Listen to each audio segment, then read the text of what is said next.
നമ്മൾ ജീവിക്കേണ്ടത് എങ്ങനെയാണ്? വലിയൊരു സത്യമാണ്, നമ്മൾ ആരെയും ഒഴിവാക്കാൻ പാടില്ല.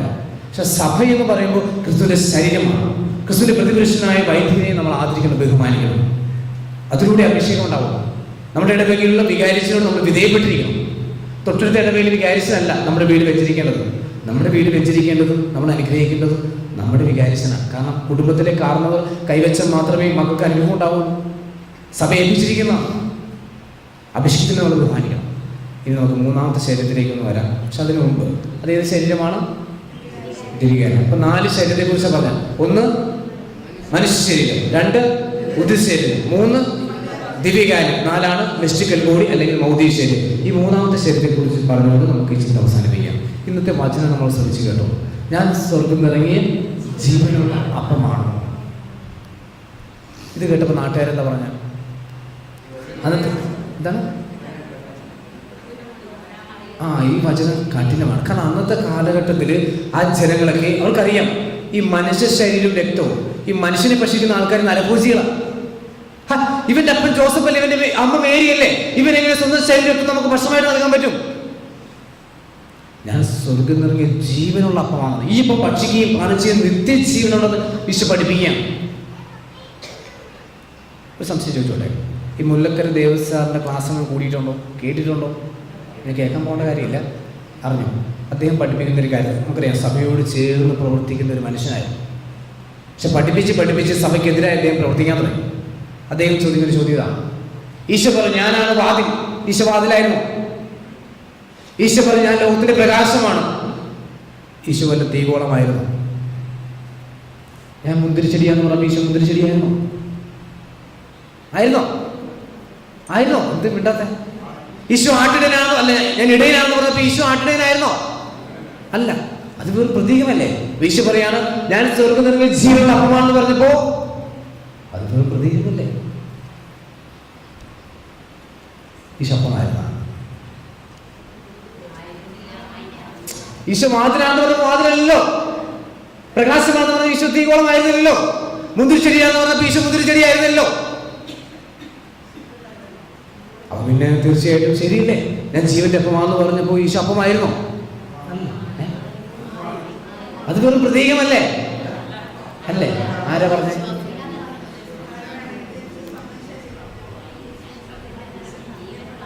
ഇതെങ്ങനെയാണ് ഇപ്പൊ വൈദികൻ? ഇങ്ങോട്ടോ വൈദികൻ, ഈ ബലഹീനനായ മനുഷ്യൻ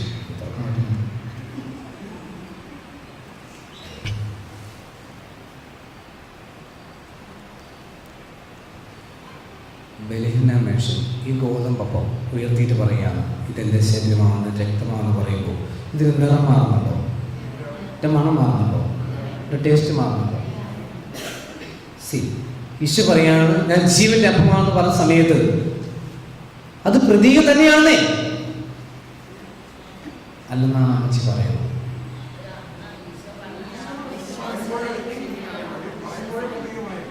പഴയ പറഞ്ഞ സമയത്ത് കണ്ട അതെ സംഗതി മാറണം. ആരെ പറഞ്ഞത്? കൈ നോക്കാവും.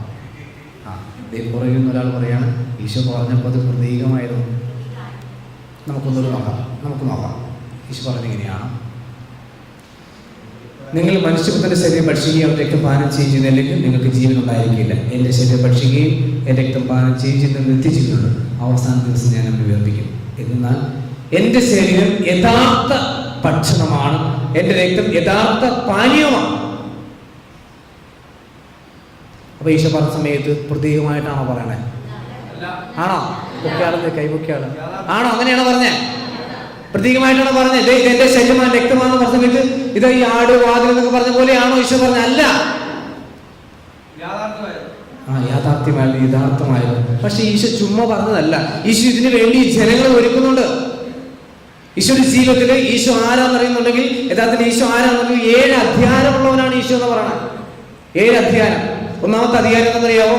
ഹിസ് പവർ ഓവർ ടൈം, സമയത്തിന്റെ മേലുള്ള അധികാരം. ഹിസ് പവർ ഓവർ ഡിസ്റ്റൻസ്, ദൂരത്തിന്റെ മേലുള്ള അധികാരം. തമ്പുരാൻ നമ്മൾ ഇവിടെ ഇരുന്ന് പ്രാർത്ഥിക്കുമ്പോൾ ദൂരെ ഇരിക്കുന്ന വ്യക്തിയെ സുഖപ്പെടുത്താൻ തമ്പുരാന് സാധിക്കും. His power over distance, his power over time. ചില സമയമുണ്ട് 38 വർഷം തലവാത രോഗിയായ മനുഷ്യനെ കർത്താവ് സുഖപ്പെടുത്തുന്നുണ്ട്. അവനെ മാത്രമേ സുഖപ്പെടുത്തുന്നുള്ളൂ. അവിടെ ഒത്തിരിയേറെ ആൾക്കാർ രോഗികളായിട്ടുണ്ടായിരുന്നല്ലോ. പക്ഷെ ഈശോ അവനെ മാത്രമേ സുഖപ്പെടുത്തുന്നുള്ളൂ. കാരണം അത്രയും സമയമെടുത്തു. എൻ്റെ സമയം ഇനിയും ആയിട്ടില്ല തമ്പുരാൻ പറയുന്നു കാനായിലെ കല്യാണത്തിൽ വെച്ച്. സമയത്തിൻ്റെ പൂർണ്ണതയിലാണ് തമ്പുരാൻ ഇടപെടുന്നത്. His power over time, his power over distance, his power over misfortunes. ദൗർഭാഗ്യങ്ങളുടെ മേലുള്ള ക്രിസ്തുവിന്റെ അധികാരം. ചില ചോദിക്കുന്നത് ഇവന്റെ കുറ്റം എന്താണ്? ഇവൻ തലവാത രോഗിയായിരിക്കുന്നത്, അന്ധനായിരിക്കുന്നത് എന്ത് പ്രശ്നം കൊണ്ടാണ്? ഇവന്റെ അപ്പന്റെ അമ്മയുടെ പ്രശ്നം കൊണ്ടാണ്? അല്ല, ദൈവത്തിന്റെ മഹത്വം അവന് പ്രകടമാകാൻ വേണ്ടിയാണ്. His power over misfortunes, his power over natural law, പ്രപഞ്ച നിയമങ്ങളുടെ മേലുള്ള ക്രിസ്തുവിന്റെ അധികാരം. ഈശോ പറയാണ് കടലിനോട് ശാന്തമാകാൻ പറയാം, ആ പ്രകൃതിയോട് ശാന്തമാകാൻ പറയാം. അവിടെ സംഭവിക്കുകയാണ്. എന്തിനേറെ? കടലിൽ കൂടി ഈശോ നടക്കുന്നുണ്ട്, വെള്ളത്തിന്റെ മേലിൽ ഈശോ നടക്കണം. His power over natural law, പ്രകൃതി നിയമങ്ങളുടെ മേൽ അധികാരം. ഹിസ് പവർ ഓവർ നമ്പേഴ്സ്, എണ്ണങ്ങളുടെ മേലുള്ള അധികാരം. ഈ ജീവന്റെ അപ്പത്തെ കുറിച്ച് ഈശോ സംസാരിക്കുന്നതിന് മുമ്പ് നമ്മൾ കാണുകയാണ് 5 അപ്പവും 2 മീനും ഈശോ ഉയർത്തി വാഴ്ത്തി വിഭജിച്ചു കൊടുക്കുമ്പോൾ 5000 മാറുകയാണ്. നിന്റെ ജീവിതത്തെ അഭിഷേകമുള്ളതാക്കി മാറ്റുവാൻ ക്രിസ്തുവിന് സാധിക്കും.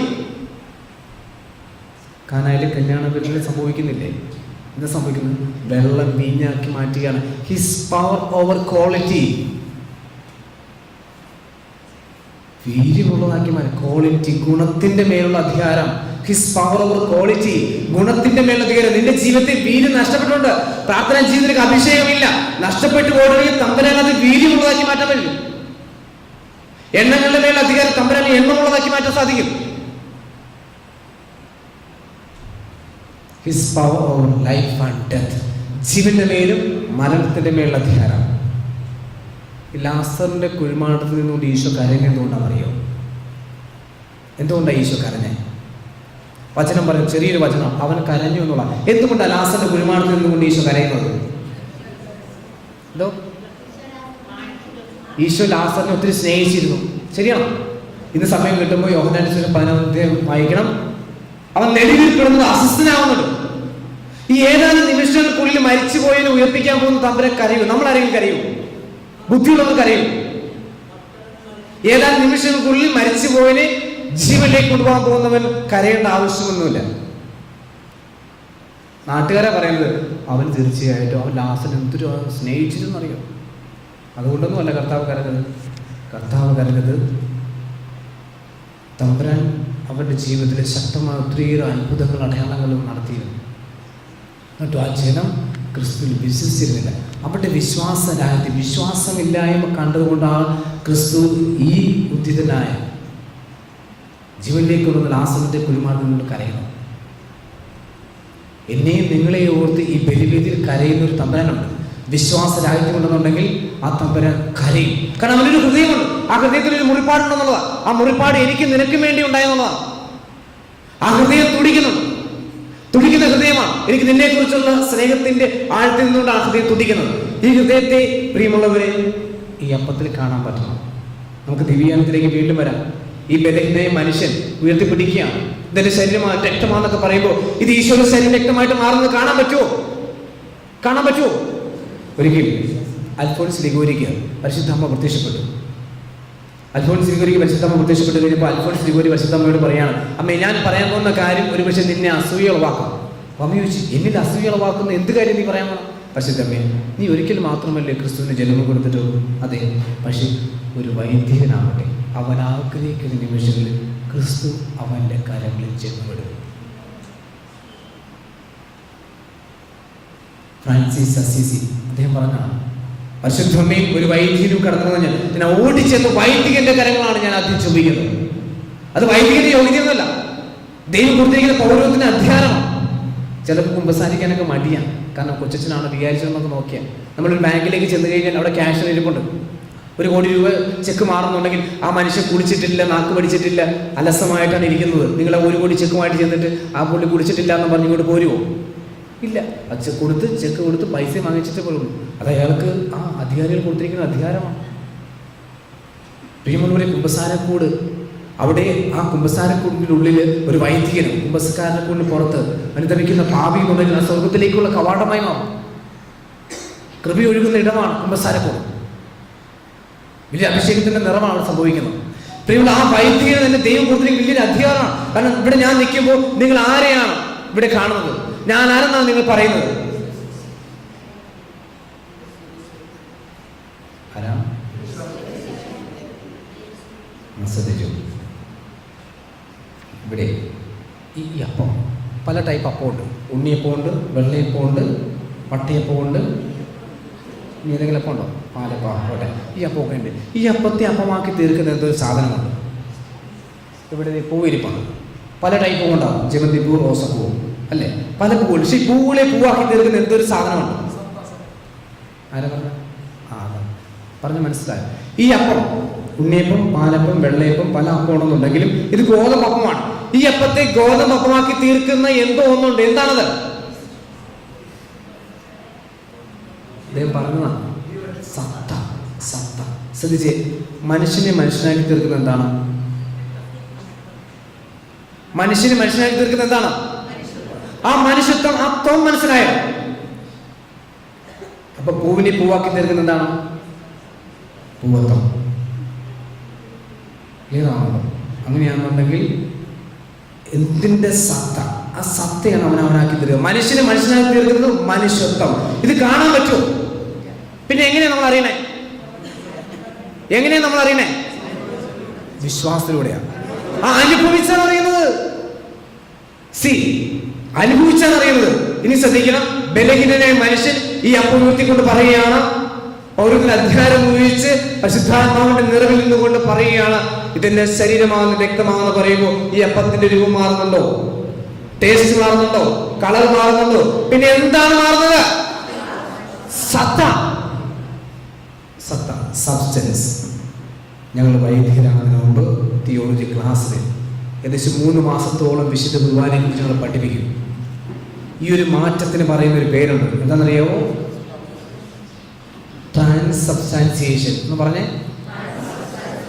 ചില ട്രാൻസ്പോർട്ട് സ്റ്റേഷൻ പറഞ്ഞു. ട്രാൻസ് ഉന്നതമായതൊന്നാണ്. സബ്സ്റ്റാൻസിയേഷൻ, ആ സത്ത പരിണാമമാണ്. സത്ത പരിണാമം. ഇത് വൈദ്യുതി ഉയർത്തിപ്പിടിക്കുമ്പോൾ ഈ അപ്പം ഈശോയുടെ ശരീരമായിട്ട് മാറ്റപ്പെടുകയാണ്. ഇത് അനുഭവിച്ചറിയുമ്പോഴാണ് ഇത് ഈശോ ആണെന്ന് അറിയുന്നത്. നിങ്ങൾക്കറിയാമോ കേരളത്തിൽ ഏറ്റവും കൂടുതൽ ബ്ലാക്ക് മാസ് നടക്കുന്ന സ്ഥലം എവിടെയെന്ന് അറിയാമോ? ആ കളമശ്ശേരിയാണ്. കറുത്ത കുർബാന നടക്കുന്ന, ഞങ്ങൾ ബാംഗ്ലൂർ വെച്ച് പലരെയും പിടിച്ചിട്ടുണ്ട്. ദേവാലയത്തിന്റെ ഓരോ വാതിൽക്കലും ഓരോ ആൾക്കാരെ നിർത്തിയിരിക്കുക കുർബാന ചെയ്യുന്ന സമയത്ത്. ചില യുവാക്കന്മാർ കുർബാന ചെയ്യുന്ന സമയത്ത് പോക്കറ്റ് ഇട്ടിട്ട് പോകും, കൈയോടെ പിടിയിലുണ്ട്. അവർ പിടിച്ചു കഴിയുമ്പോൾ അവർ പറയും ശരിയാ. ഈ കറുത്ത കുർബാന നടത്തുന്നവരെന്താ ചെയ്യുന്നു? വിശുദ്ധ കുർബാന. ഇതിപ്പോൾ വാഴ്ത്തിയിട്ടില്ലേ? ഇത് വാഴ്ത്തിയിട്ടില്ല. ഇനി സക്രാനിലിരിക്കുന്ന വാഴ്ത്തിയപ്പവും ഈ അപ്പവുമായിട്ട് ഒരു ബ്ലാക്ക് മാസ് നടത്തുന്ന ആൾക്കാരുടെ അടുക്കിലേക്ക് ചെന്ന് കഴിഞ്ഞാൽ അവർ കൃത്യമായിട്ട് പറയും ഇതിലേതാണ് ഈശോ ഇരിക്കുന്നതെന്ന്. അവന് പോലും അറിയാം ഇതിലേതാണ് ഈശോ. ഞാൻ പറഞ്ഞില്ല ഇടയ്ക്ക് തുടിക്കുന്ന ഹൃദയത്തെക്കുറിച്ച്. ഈ ചിന്ത അവസാനിപ്പിക്കുന്നതിന് മുമ്പ് ബ്യൂണസ് ഐറസ് എന്ന് പറഞ്ഞ അർജന്റീനയിലെ ഒരു രൂപതയാണ്. അന്നത്തെ അവിടുത്തെ ആർച്ച് ബിഷപ്പാണ് ജോർജ് ബർഗോളിയോ. നിങ്ങൾ കേട്ടിട്ടുണ്ടോ ആളെ? ആരാത്? ഫ്രാൻസിസ് മാർപ്പാപ്പ. അദ്ദേഹം അന്നത്തെ ആർച്ച് ബിഷപ്പായ സമയത്ത് അദ്ദേഹത്തിൻ്റെ രൂപതയിൽ ഒരു ദിവസം വൈദികൻ വിശുദ്ധ കുർബാന അർപ്പിച്ച ശേഷം സംഗീതത്തിലേക്ക് പോകുന്ന സമയത്ത് ഒരു സിസ്റ്റർ ഓടി വന്നു, അച്ഛാ പോകല്ലേ, എന്താണ് ആരോ ദിവ്യാനെ സ്വീകരിച്ചിട്ട് തുപ്പിയിട്ടിട്ട് പോയിരിക്കുകയാണ്. അച്ഛന് വിഷമായി. പക്ഷെ തിരികെ പോകുന്നു. പിന്നെ ആ ദിവ്യാനെ ഭക്ഷിക്കാൻ പറ്റുമോ? പറ്റില്ല. ആ ദിവ്യാനെ പിന്നെ ഭക്ഷിക്കാൻ പറ്റില്ല. അച്ഛൻ വിഷമായി. അങ്ങനെയുള്ള അവസരങ്ങളിൽ സഭ പ്രത്യേകമായിട്ട് ചില ചെയ്യേണ്ട കാര്യങ്ങളുണ്ട്. ഈ സങ്കീർത്തിയിൽ ഒരു പ്രത്യേക സിങ്ക് ഉണ്ടാവണം. കാരണം വിശുദ്ധമായുള്ള പാത്രങ്ങളൊക്കെ കഴുകേണ്ടത് അവിടെയാണ്. ഇത് പോയി അടുക്കളയിൽ കൊണ്ട് കഴുകാൻ പാടില്ല. അങ്ങനെയുള്ള കാര്യങ്ങൾ ചെയ്യേണ്ടത് പ്രത്യേകമായി സിങ്കിൽ ചെന്നാണ്. അപ്പോൾ ഈ വൈദികൻ അതൊരു പാത്രത്തിലാക്കിയിട്ട് സിങ്കിൽ നിന്ന് വെള്ളം ഒഴിച്ചിട്ട് ദിവ്യാനം ഒരു സ്ഥലത്ത് സുരക്ഷിതമായിട്ട് വെച്ചു. 2-3 ദിവസം കഴിഞ്ഞ് നമ്മൾ സിസ്റ്റർ പറഞ്ഞു, അച്ഛൻ എന്തോ ഒരു സംഭവം എന്താണെന്ന് മനസ്സിലാകുന്നില്ല, ആ ദിവ്യാനത്തിൻ്റെ കളറൊക്കെ മാറിയിട്ടുണ്ട്. അച്ഛൻ ഓക്കെ തോന്നുന്നതായിരിക്കും. ഓക്കെ, ഒരാഴ്ച കഴിഞ്ഞ് 2 ആഴ്ച കഴിഞ്ഞപ്പോഴാണ് അതിന് നിറം മാറി, അതൊരു മാംസ ശരീരം പോലെ ഇരിക്കും. അച്ഛൻ ഞെട്ടിപ്പോയി. ഇങ്ങനെ വികാരിച്ചമാർ പെട്ടെന്ന് ഇങ്ങനെയൊക്കെ സംഭവിക്കുമ്പോൾ അവർ ആദ്യം ചെയ്ത് തൊട്ടടുത്തുള്ള വികാരിച്ചിനെ അറിയിക്കും. തൊട്ടടുത്ത് വികാരിച്ചിനെ അറിയിച്ചു. അദ്ദേഹം ഓടി വന്നു, സംഭവം ശരിയാണ്, ഇനി എന്ത് ചെയ്യും? നമുക്കറിയാം കത്തോലിക്ക സഭയിൽ ഇങ്ങനെ ഒരു സംഭവം വന്നു കഴിഞ്ഞാൽ പെട്ടെന്ന് ആരും പറയില്ല. ഏതാനും നാൾ മുമ്പാണ് കണ്ണൂർ വിളക്കന്നൂർ എന്ന് പറഞ്ഞ സ്ഥലത്ത് ഈ ദിവികാനത്തിൽ ഈശ്വര രൂപം തെളിഞ്ഞു. വൈദ്യൻ ഉയർത്തിപ്പിടിച്ച സമയത്ത് രൂപം തെളിഞ്ഞു എന്ന് കഴിഞ്ഞപ്പോൾ അച്ഛനെ പിടിക്കാൻ പറ്റുന്നില്ല. ഭാരം കൂടി അച്ഛനോട് താഴ്ത്തി വെച്ചു. അച്ഛനെ സഹിക്കാൻ പറ്റും. എന്താണ് സംഭവം എന്ന് വിളിച്ചാൽ കപ്പയാൻ വിളിച്ചു, നീ വല്ലതും നോക്കിയിട്ട് എല്ലാം കാണുന്നുണ്ടോന്ന് ചോദിച്ചു. പറഞ്ഞു ഇത് രൂപം തെളിഞ്ഞു വരുന്നതോ. പിന്നെ അച്ഛനെ ഉയർത്തി പിടിക്കാൻ പറ്റുന്നില്ല. സംഭവങ്ങളുടെ സിസ്റ്റേഴ്സൊക്കെ ഓടി വന്ന്, നമുക്കറിയാം ഇങ്ങനെയുള്ള അത്ഭുതം കണ്ടു കഴിഞ്ഞപ്പോൾ സിസ്റ്റേഴ്സും അലറിക്കും വിളിക്കുക, തമ്പുരാനെ ഇതാ കർത്താവ് പ്രത്യക്ഷപ്പെട്ടു. സംഭവം പറഞ്ഞറിയാവോ, മണിക്കൂറുകൾക്കുള്ളിൽ 4 ലക്ഷം ആൾക്കാരാണ് ആ കണ്ണൂർ ദേവാലയത്തിൽ ഇഴച്ചു കയറിയത്. വന്നവർ കൂടുതലും കത്തോലിക്കരാണ്. അനുദിനം ദിവ്യാനം സ്വീകരിക്കുന്ന ആൾക്കാരാണ്. കർത്താവിൻ്റെ മോഹം വെളുത്തെളിഞ്ഞത്രയും. വന്നവരുടെ അച്ഛന്മാരുമുണ്ട്, സിസ്റ്റേഴ്സുമുണ്ട്, നാട്ടുകാരെല്ലാവരും ഉണ്ട്. ഈ ബ്യൂണസ് ഐറസിന് സംഭവം ഉണ്ടായി കഴിഞ്ഞപ്പോൾ ഈ ഫ്രാൻസിസ് മാർപ്പാപ്പ അന്നത്തെ ആ ആർച്ച് ബിഷപ്പ് പറഞ്ഞു, മിണ്ടിപ്പോകരുത്, സാനിയോട് കൊണ്ടുവരാൻ പറഞ്ഞു. കൊണ്ടുവന്ന് രൂപദിനങ്ങൾ വെച്ചു. 3 വർഷത്തോളം. സംഭവിക്കുന്നത് 1996 സംഭവിക്കുന്നു. അവിടെ അടക്കി വെച്ചു. ഈ സമയത്താണ് റിക്കാർഡോ കാസ്റ്റിനോ എന്ന് പറയുന്ന ഒരു നിരീശ്വരവാദി ഓടി നടക്കുകയാണ്. ഈ കള്ളത്തരങ്ങളാണ് കത്തോലിക്ക സഭയിൽ കാണിക്കുന്നത്. ഒരു വൈദികൻ ഇതെല്ലാം ഉയർത്തിപ്പിടിച്ച് പറയുമ്പോൾ എങ്ങനെയാണ് ഇത് ഈശോയുടെ ശരീരമാവുന്നത്, ദൈവത്തിന്റെ ശരീരമാവുന്നത്? ഓടി നടന്ന് ആ നിരീശ്വരവാദി മനുഷ്യൻ സഭയെ അഭിമാനിച്ചു നടക്കുകയാണ്. അപ്പോഴാണ് വിവരം അറിഞ്ഞ സുപ്രഭാതത്തിൽ ഈ ദേവാലയത്തിൽ വരികയാണ്. മാപ്പാപ്പയുടെ നേതൃത്വത്തിൽ, അന്നത്തെ ആർച്ച് ബിഷപ്പിന്റെ നേതൃത്വത്തിൽ അദ്ദേഹത്തിന് ഒരു അനുവാദം കൊടുക്കുകയാണ്. മുറിച്ചെടുത്തോളാൻ പറഞ്ഞു. അങ്ങനെ ആ കഷ്ടത്തിൽ മുറിച്ചെടുത്തിട്ട് ഈ ലോകത്തുള്ള ഏറ്റവും പ്രശസ്തനായ ശാസ്ത്രജ്ഞന്റെ അടുത്ത് കൊണ്ടുപോയി പരിശോധിച്ചോളാൻ പറഞ്ഞു. അങ്ങനെയാണ് ഡോക്ടർ ഫ്രെഡറിക് സുഗിബെ, ലോകത്തിലെ അവസാനത്തെ വാക്ക ഇങ്ങനെയുള്ള കാര്യങ്ങൾ. അദ്ദേഹത്തിനൊന്നും പറയാൻ പോയില്ല. ഈ മനുഷ്യൻ കൊണ്ട് അദ്ദേഹത്തിനെ കൊടുത്തിട്ട് പറഞ്ഞു, സഹോദര ഇതൊന്ന് പരിശോധിച്ചിട്ട് ഇതെന്താണെന്ന് പറയണം. അങ്ങനെ നിരവധി ശാസ്ത്രജ്ഞന്മാരുടെ പരീക്ഷണ ഫലമായിട്ട് അവസാനം അതിൻ്റെ റിസൾട്ട് വന്നു. റിസൾട്ട് വന്നപ്പോൾ ഇതിലൊരു അദ്ദേഹത്തിൻ്റെ കയ്യിൽ, ഈ ഫ്രെഡറിക് സുഗിബെ, അദ്ദേഹം ലെഫ്റ്റ് കയ്യിൽ ഈ കൊണ്ടു കൊടുത്ത സാധനവും കയ്യിൽ റിപ്പോർട്ട് പിടിച്ചുകൊണ്ട് അദ്ദേഹം വന്ന് ഈ ജനത്തെ അഭിസംബോധന ചെയ്യുമ്പോൾ അന്നത്തെ രൂപതമെത്താൻ ആർച്ച് ബിഷപ്പ് ജോർജ് ബർഗോളിയോ, മൈക്ക് വെല്ലസി എന്ന് പറഞ്ഞ പ്രസിദ്ധനായ ഒരു പത്രപ്രവർത്തകൻ, റിക്കാർഡോ കാസ്റ്റിനൻ, നാട്ടുകാർ, വൈദ്യുതി സിസ്റ്റേഴ്സൊക്കെ കൊണ്ടു. അദ്ദേഹം ചോദിക്കുന്നത് ഇങ്ങനെയാണ് ആരംഭിക്കുന്നത്, നിങ്ങൾ എങ്ങനെയാണ് മരിച്ചുപോയ ഒരു യുവാവിൻ്റെ ഹൃദയം ജീവനോടുകൂടി എൻ്റെ അടുക്കൽ കൊണ്ടുവന്നത്? മരിച്ചുപോയ ഒരു യുവാവിൻ്റെ ഹൃദയം നിങ്ങളെങ്ങനെയാണ് ജീവനോടുകൂടി എൻ്റെ അടുക്കൽ കൊണ്ടുവന്നത്? ആദ്യം ഞെട്ടിത്തെറിച്ചത് നമ്മുടെ റിക്കാർഡോ കാസ്റ്റിനാണ്. അദ്ദേഹത്തിന് അറിയാം ഗോതമ്പ് കൊണ്ടുണ്ടാക്കിയ ഒന്നാണ്, ഗോതമ്പ് ഉണ്ടാക്കിയ ഒന്നാണ്, ഞാനാണ് മുറിച്ചു കൊണ്ട് കൊടുത്തത്. പക്ഷേ ഈ മനുഷ്യൻ പറയുകയാണ്, നിങ്ങളെങ്ങനെയാണ് ജീവനോട് കൂടി മരിച്ചുപോയി ഒരു യുവാവിൻ്റെ ഹൃദയം എൻ്റെ അടുക്കൽ കൊണ്ടുവന്നത്? ഇപ്പൊ മൈക്ക് വെല്ലസി എന്ന് പറഞ്ഞ ഒരു മനുഷ്യൻ്റെ അടിയനായിട്ട് ചോദിച്ചു, സാർ അതിനെങ്ങനെ ജീവനുണ്ടെന്ന് പറയാം? നമ്മുടെ മനുഷ്യരിൽ വെളുത്ത രക്താണുക്കളുണ്ട്. ആ വെളുത്ത രക്താണുക്കൾ ശരീരത്തിന് പുറത്തേക്ക് വീണ അപ്പം ചത്തുപോകും. ഇപ്പോൾ എൻ്റെ കയ്യിലിരിക്കുന്ന ഈ കോശത്തിൽ വെളുത്ത രക്താണുക്കൾ. അതുകൊണ്ട് ഇത് തുടിക്കുന്ന ഒരു ഹൃദയമാണ്. ഒത്തിരിയേറെ മാനസിക സംഘർഷം അനുഭവിച്ച ഒരു യുവാവിന്റെ ഹൃദയമാണ്. ആരാണ് മാനസിക സംഘർഷം അനുഭവിച്ച വ്യക്തി? ആ ഗെത്സമനിൽ ആ രാത്രിയിൽ മാനസിക സംഘർഷം അനുഭവിച്ച വ്യക്തി. ഇത് രക്തം പമ്പ് ചെയ്യുന്ന ഇടത് വെർട്ടിക്കലിന്റെ ഭാഗമാണ്. ഇതിന്റെ DNA മനുഷ്യനാണ്, മനുഷ്യ ശരീരമാണ്.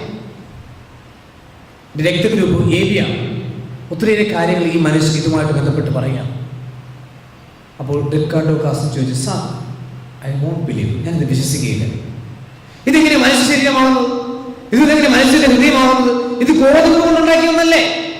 അദ്ദേഹം പറഞ്ഞു, എൻ്റെ പൊന്നു മകനെ, ഇതുവരെ ഒരു ശാസ്ത്ര ലോകത്തിനും ഗോതമ്പും മനുഷ്യ ശരീരം തമ്മിൽ കൂട്ടിയോജിപ്പിക്കാൻ പറ്റിയിട്ടില്ല.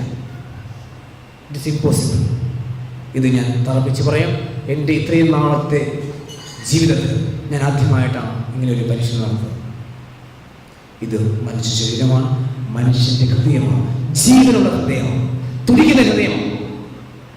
അവിടെ റിക്കാർഡോ കാസ്റ്റിന് മരിച്ചു വീഴുകയാണ്. നിരീശ്വരവാദിയായ റിക്കാർഡോ കാസ്റ്റിന് മരിച്ചു വീഴുകയാണ്. ഇന്നും ജീവിക്കുന്ന രക്തസാക്ഷിയായിട്ട് ദിവ്യകാരുണ്യത്തിന്റെ പ്രേക്ഷിതനായിട്ട് ജീവിക്കുകയാണ്. പ്രിയമുള്ളവരെ, നമ്മൾ ഭക്ഷിക്കുന്നത് ഈശോയുടെ ഹൃദയമാണ്, തുടിക്കുന്ന ഹൃദയമാണ്, ജീവനുള്ള ഹൃദയമാണ്. ഒരു സംഭവം കൂടി പറഞ്ഞു വെച്ചിട്ട് അവസാനിപ്പിക്കുകയാണ്. നെല്ലിക്കുറ്റിയിൽ, കണ്ണൂർ നെല്ലിക്കുറ്റി ധ്യാനകേന്ദ്രത്തിൽ ധ്യാനിച്ചുകൊണ്ടിരുന്ന അവസരത്തിൽ വിശുദ്ധ കുർബാനയെക്കുറിച്ച് ക്ലാസ് എല്ലാം കഴിഞ്ഞ് അന്ന് വിശുദ്ധ കുർബാന സ്വീകരിക്കാൻ വന്നപ്പോൾ ഒരു സ്ത്രീ കുർബാന സ്വീകരിക്കാനായിട്ട് അവളിങ്ങനെ പകച്ചു നിൽക്കുക. ഇതെല്ലാം കഴിഞ്ഞ് സാക്ഷ്യമായിട്ട് അവളൊക്കെ പറഞ്ഞതാണ്, അച്ഛൻ അന്ന് വിശുദ്ധ കുർബാനയായിട്ട് തരാനായിട്ട് വന്നപ്പോൾ ഞാൻ കാണുന്നത് തുടിക്കുന്ന ഒരു ഹൃദയമാണ്, ഈ രക്തം ഇറ്റിറ്റ് വീഴുന്ന കാഴ്ചയാണ്. പിന്നെ എങ്ങനെ എനിക്ക് വിശുദ്ധ കുർബാന സ്വീകരിക്കാൻ പറ്റും? നമ്മൾ സ്വീകരിക്കുന്നത് ഈശോയുടെ ഹൃദയമാണ്, തുടിക്കുന്ന ഹൃദയമാണ്. അത് കണ്ണുകൾ കൊണ്ട് കാണാമെന്ന് വലിയ വാശിയൊന്നും വേണ്ട. ഈ കയ്യെന്തെങ്കിലും പിടിച്ച് നിങ്ങൾ എന്താ കാണുന്നത്?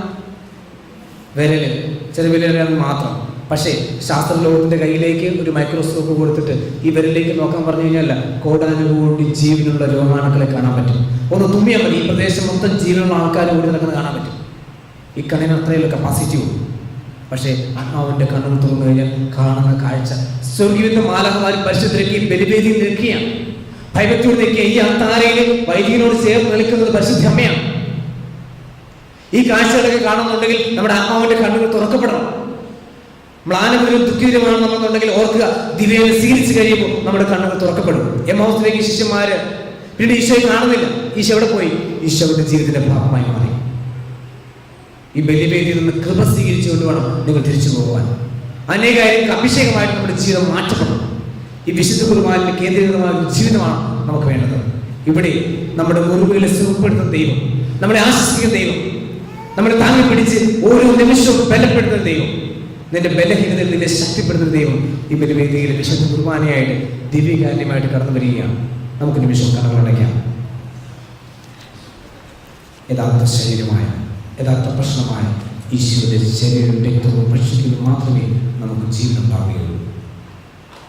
പൗലോസ് പഠിപ്പിക്കുന്നു, ആരെങ്കിലും അയോഗ്യത കൂടി ഈ അപ്പം ഭക്ഷിക്കുകയും പാനം ചെയ്യുമ്പോൾ ഓർക്കുക, സ്വയം ശിക്ഷാവിധി വരുത്തിയിരിക്കുകയാണ്. ശരീരത്തെ വിവേചിച്ചറിയാതെ ഭക്ഷിക്കരുത്. ദിവ്യകാരനാഥ അങ്ങനെ ആരാധിക്കുന്നു, സ്തുതിക്കുന്നു. ഓരോ ബലിവേദിയിലും ഞങ്ങളുള്ള സ്നേഹത്തിൻ്റെ അനന്തകാരുണ്യമായി ദിവ്യകാരുണ്യമായി എഴുതുന്നത് നിന്നെ കാണുവാൻ, നിന്നെ ദർശിക്കുവാൻ, നിന്നെ അനുഭവിച്ചറിയുവാൻ തമ്പുരാനെ ഞങ്ങളുടെ ഹൃദയത്തെ, മനസ്സിനെ, ആത്മാവിനെ ജ്വലിപ്പിക്കണമേ. തിരുത്തെ കഴുകി വിശുദ്ധീകരിക്കണമേ. ഞങ്ങളിൽ നിന്നും മൂലഭാവങ്ങളെ എടുത്തു മാറ്റി തമ്പുരാനെ വിശുദ്ധിയുള്ള വ്യക്തികളാക്കി മാറ്റണമേ. പരിശുദ്ധ പരമദിവികാരത്തിന്, പരിശുദ്ധ പരമദിവികാരത്തിന്, പരിശുദ്ധ പരമദിവികാരത്തിന് എഴുന്നേറ്റിരിക്കാം.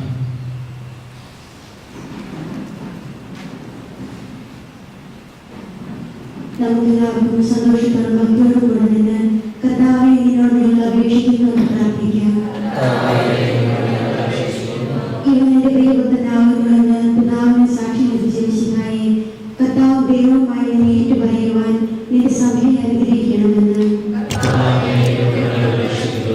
ദാസനെയും പാപിയുടെയും രൂപം ധരിച്ചിരിക്കുന്നതായി വിനീതമായ സേവനത്തിന് തങ്ങളെ തന്നെ പ്രതിഷ്ഠിക്കുവാൻ ഞങ്ങളുടെ പരിശുദ്ധ പിതാവ് മാർ ജോർജ് ആചാര്യ ശ്രേഷ്ഠ പിതാവിനായി ഞങ്ങളുടെ സഭാധ്യക്ഷനും പിതാവുമായ ഞങ്ങളുടെ പരിശുദ്ധ പിതാവുമാർ ഫ്രാൻസിസ് പാപ്പായും ഞങ്ങളുടെ സഭാധ്യക്ഷനും പിതാവുമായ മാർ ജോർജ് ആചാര്യ ശ്രേഷ്ഠ മെത്രാപ്പൊലീത്തായി മാർ സെബാസ്റ്റ്യൻ ജോസ് മെത്രാന്മാരെയും മറ്റെല്ലാ മെത്രാന്മാരെയും അനുഗ്രഹിക്കണമെന്ന് നിന്നോട് ഞങ്ങൾ പ്രാർത്ഥിക്കുന്നു.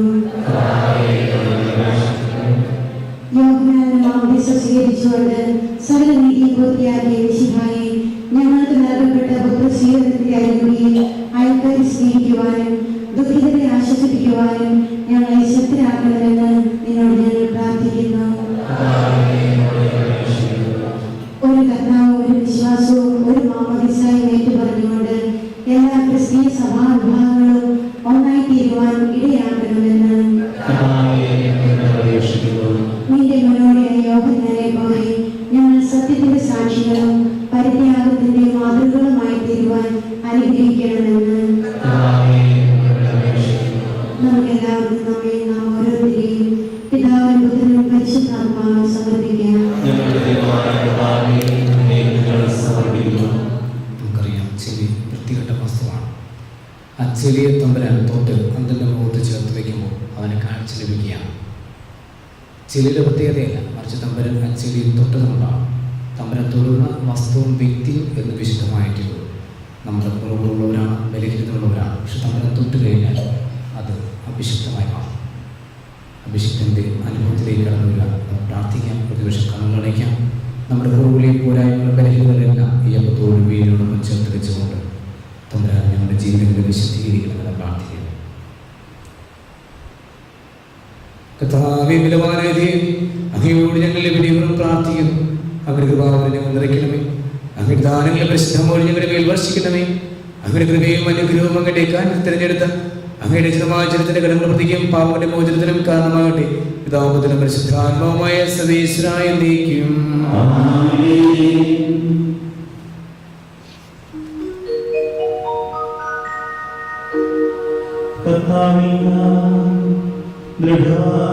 ശരണപ്പെട്ടു.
ദൈവികമായ നിന്റെ സാന്നിധ്യത്തിന് മുമ്പിൽ ഞങ്ങളുടെ ജീവിതത്തെ പൂർണ്ണമായി സമർപ്പിച്ച് പ്രാർത്ഥിക്കുന്നു.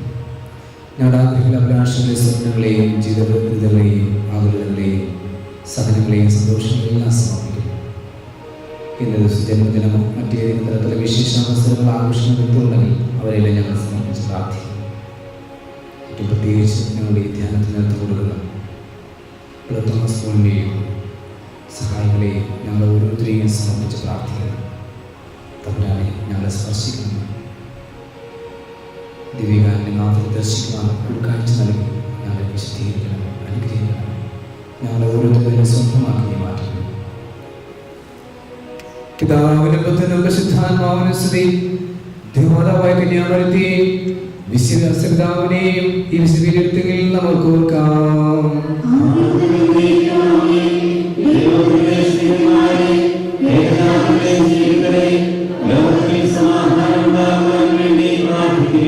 ദൈവജനമെല്ലാം ആമേൻ ആമേൻ എന്ന് ഘോഷിക്കട്ടെ. വിജയം വരിച്ച തിരുമാന്മാരുടെയും മകളുടെ ചൂടിയ സാക്ഷികളെ സ്മരണയോടുകൂടി നമ്മുടെ പിതാവായ മാർത്തോമാ സ്നേഹയുടെ ഓർമ്മ വിശുദ്ധ ബലിപീഠത്തിൽ ഉണ്ടാകട്ടെ.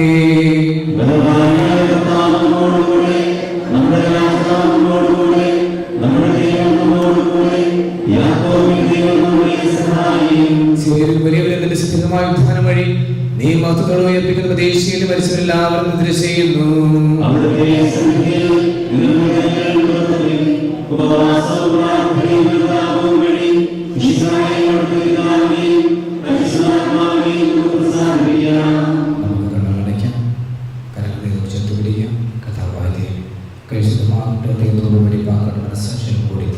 അത് വിശുദ്ധ പ്രവേശിച്ച് വിശുദ്ധിയോടും കൂടെ നമ്മുടെ ബലിപീഠത്തിൽ ഭാഗം ഞങ്ങൾ യോഗ്യരാക്കുന്നു. ആധ്യാത്മികവും മാനുഷികമായ യഥാർത്ഥ വിശ്വാസത്തിൽ കൽപ്പിക്കുവാൻ ഞങ്ങൾ അനുഗ്രഹിക്കുകയും ചെയ്യണം. നമ്മുടെ വിശ്വാസം നമുക്ക് ഏറ്റുപറയാം. സർവ്വസ്നായ ദൈവത്തിൽ ഞങ്ങൾ വിശ്വസിക്കുന്നു.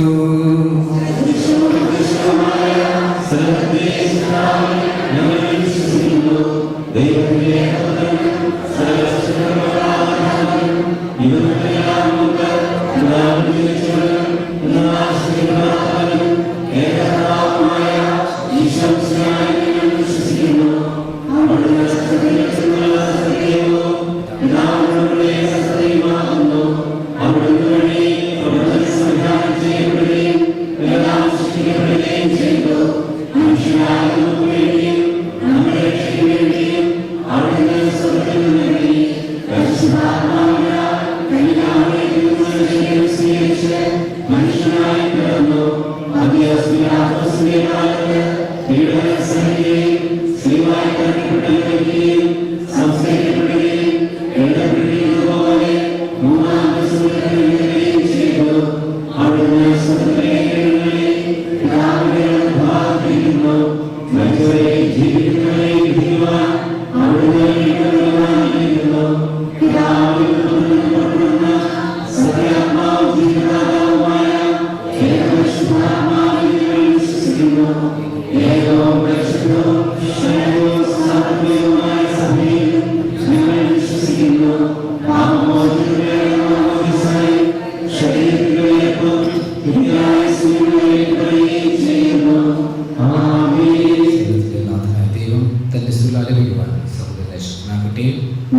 പ്രധാനമാരുമായ നമ്മുടെ പിതാക്കന്മാർ, പുരോഹിതന്മാർ, ശുശ്രൂഷകർ എന്നിവരുടെയും ബ്രഹ്മചാരികളുടെയും കന്യകളുടെയും നമ്മുടെ മാതാപിതാക്കന്മാർ, പുത്രിപുത്രന്മാർ, സഹോദരി സഹോദരന്മാർ എന്നിവരുടെയും ഓർമ്മ ആചരിച്ചുകൊണ്ട് നിങ്ങൾ പ്രാർത്ഥിക്കുകയും മിശിഹായുടെ സ്നേഹിതരും വിശ്വാസികളുമായ എല്ലാ ഭരണകർത്താക്കളെയും സത്യവിശ്വാസത്തോടെ മരിച്ച് ഈ ലോകത്തിൽ നിന്ന് വേർപെട്ടുപോയ എല്ലാവരെയും അനുസ്മരിക്കുകയും മിശിഹായുടെ കൃപയാൽ ഈ ബലി നമുക്ക് സഹായത്തിനും രക്ഷയ്ക്കും സ്വർഗരാജ്യത്തിൽ നിത്യജീവനും കാരണമാകട്ടെ. കർത്താവേ, ആശീർവദിക്കണമേ.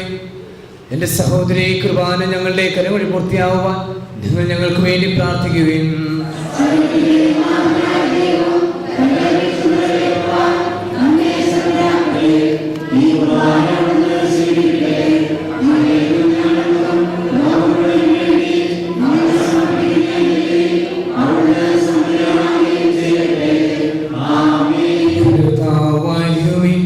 ഞങ്ങളുടെ മേൽ വർഷിച്ച സമൃദ്ധമായ അനുഗ്രഹങ്ങളെ പ്രതി ഞങ്ങളങ്ങേക്കുന്നത് പറയുന്നു. അങ്ങയുടെ വിശുദ്ധന്റെ ശരീരങ്ങളാവുന്ന ദിവ്യരഹസ്യങ്ങളുടെ ശുശ്രൂഷകനാകുവാൻ ഏവരും പാപിലുമായി ഞങ്ങളെ കേൾക്കാനെതിരെ യോഗ്യരാക്കി അങ്ങ് നൽകിയ ദാനത്തിന് സ്നേഹത്തോടും കുറച്ച് വിശ്വാസം കൂടി പരിഗണന ചെയ്യുവാൻ ഞങ്ങളെ ശത്രാക്കുന്നങ്ങയോട് ഞങ്ങൾ അപേക്ഷിക്കുന്നു. ഞങ്ങൾ അങ്ങേക്ക് സ്തുതി ബഹുമാനവും ആരാധനയെ സമർപ്പിക്കുന്നു ഇപ്പോഴും എപ്പോഴും എന്നേക്കും. സമാധാനം നിങ്ങളോടുകൂടി. സഹോദരരെ, മിശിഹായുടെ സ്നേഹത്തിൽ നിങ്ങൾ സമാധാനം ആശംസിക്കുകയും നമുക്കെല്ലാവർക്കും രണ്ടാമത്തോടും വിശുദ്ധിയോടുകൂടെ കർത്താവിന് നന്ദി പറയുകയും അവിടുത്തെ വിളിച്ചപേക്ഷിക്കുകയും ചെയ്യാം. നിങ്ങൾ ആദരപൂർവ്വം നിന്ന് ഇവിടെ അനുഷ്ഠിക്കപ്പെടുന്നവയെ സൂക്ഷിച്ച് വീക്ഷിക്കുകയും ഭയഭക്തിജനകമായ രഹസ്യങ്ങൾ ഉദാശ ചെയ്യപ്പെടുന്നു. പുരോഹിതൻ തന്റെ മാധ്യസ്ഥം വഴി സമാധാനം സമർത്ഥമാകുന്നതിന് വേണ്ടി പ്രാർത്ഥിക്കുവാൻ തുടങ്ങുന്നു. കണ്ണുകൾ താഴ്ത്തി നിശബ്ദരായി ഏകാഗ്രതയോടും ഭക്തിയോടും കൂടെ നിങ്ങൾ ഹൃദയത്തിൽ പ്രാർത്ഥിക്കുവിൻ. സമാധാനം നമ്മോടുകൂടെ.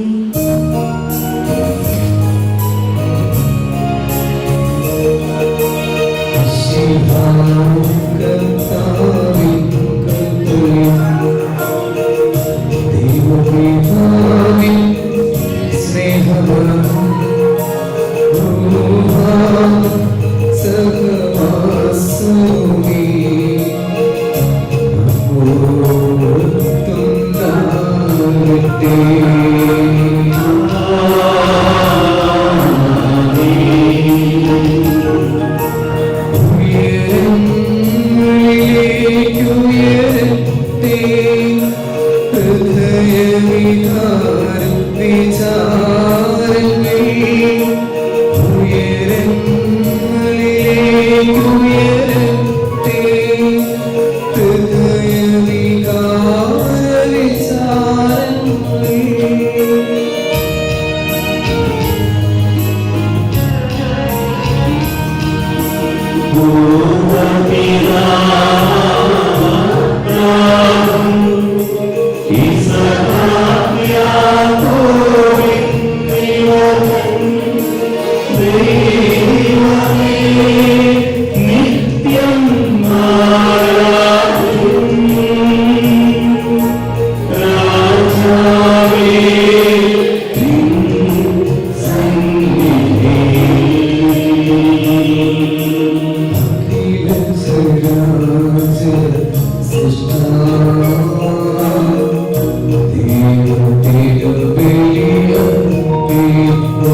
വിശുദ്ധവും സത്യവുമായ ഈ തിരുക്കർമ്മം പ്രത്യാശപൂർവ്വം അനുഷ്ഠിക്കുവാൻ ഞങ്ങൾക്ക് ആത്മധൈര്യം നൽകുകയും ചെയ്യണം. പിതാവും പുത്രനും പരിശുദ്ധാത്മാവുമായ സർവേശ്വര, അങ്ങയുടെ മഹത്വമേറുന്ന ആരാധ്യമായ നാമം എല്ലാ അധർമ്മ സ്തുതിയും എല്ലാ നാവുകളുടെയും എല്ലാ സൃഷ്ടിക്കുന്ന പുകഴ്ചയും അർഹിക്കുന്നു. എന്തുകൊണ്ടെന്നാൽ അങ്ങ് ലോകത്തെയും അതിലുള്ള സകലത്തെയും കനിവോടെ സൃഷ്ടിക്കുകയും മനുഷ്യവംശത്തോട് അളവറ്റ കൃപ കാണിക്കുകയും ചെയ്തു. സ്വർഗവാസിലായിരങ്ങളും മാലാഖമാരുടെ 10,000 മഹോന്നത അങ്ങയെ കുമ്പിട്ട് ആരാധിക്കുന്നു.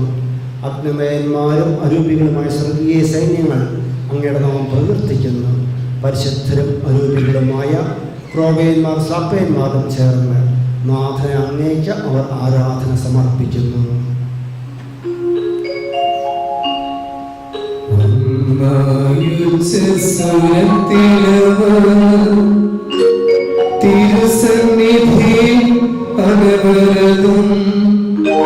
സ്തുതിഗീതങ്ങൾ